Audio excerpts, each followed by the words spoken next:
Prise 3. J'ai commencé par faire un bac S à Camille Saint-Saëns à Rouen. J'ai redoublé ma terminale S et c'est pas plus mal parce que de base je voulais m'orienter en tant que kiné. Et en voyant les études et les formations et en voyant le métier aussi en lui-même, ça m'a pas plu.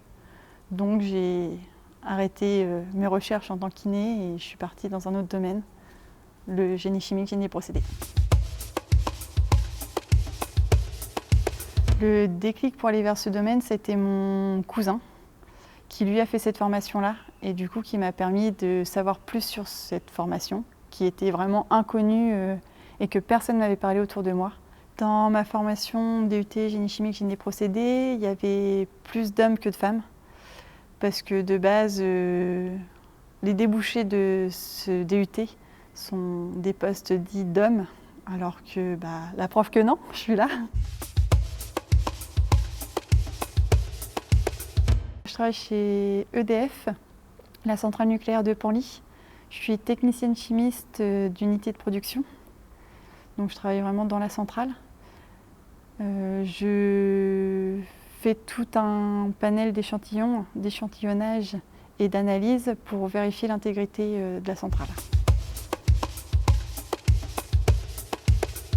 Les qualités nécessaires pour ce métier, c'est être rigoureux. Il faut être énormément rigoureux parce qu'on travaille quand même en centrale nucléaire, c'est pas n'importe quel domaine.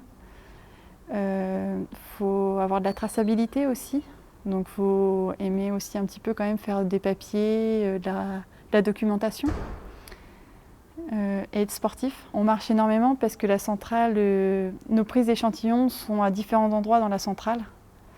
Donc par exemple, j'ai certains collègues, pas d'unité de production mais d'extérieur, qui par exemple, eux vont même chercher du lait dans certaines fermes ou cueillir de l'herbe pour vérifier qu'il n'y ait pas une perte d'intégrité de la centrale.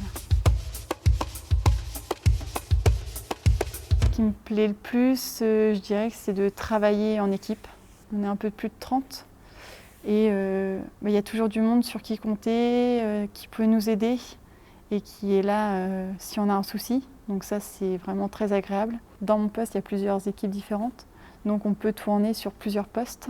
Donc moi, par exemple, je suis habilitée et formée à travailler en salle des machines, dans le bâtiment nucléaire.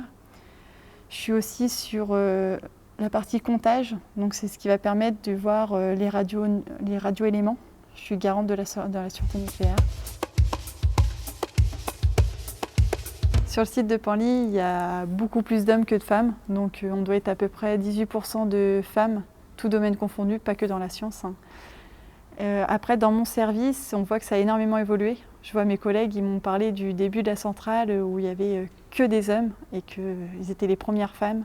Et là, actuellement, dans mon service, on est 35 femmes sur 100 personnes. Donc c'est énorme comparé au début, quoi.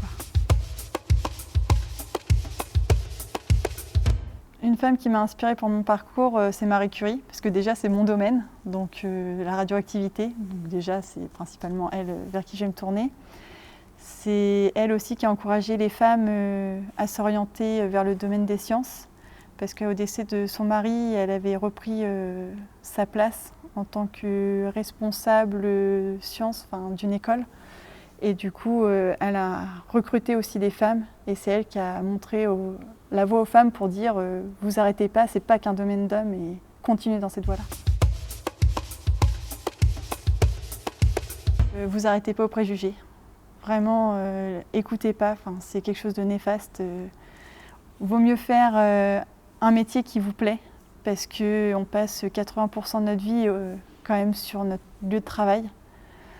Donc faire un métier qui ne nous plaît pas réellement, je trouve ça dommage. Et puis les sciences, c'est ouvert à tout le monde. Faut pas s'arrêter vraiment aux préjugés. Faut laisser faire notre choix et continuer.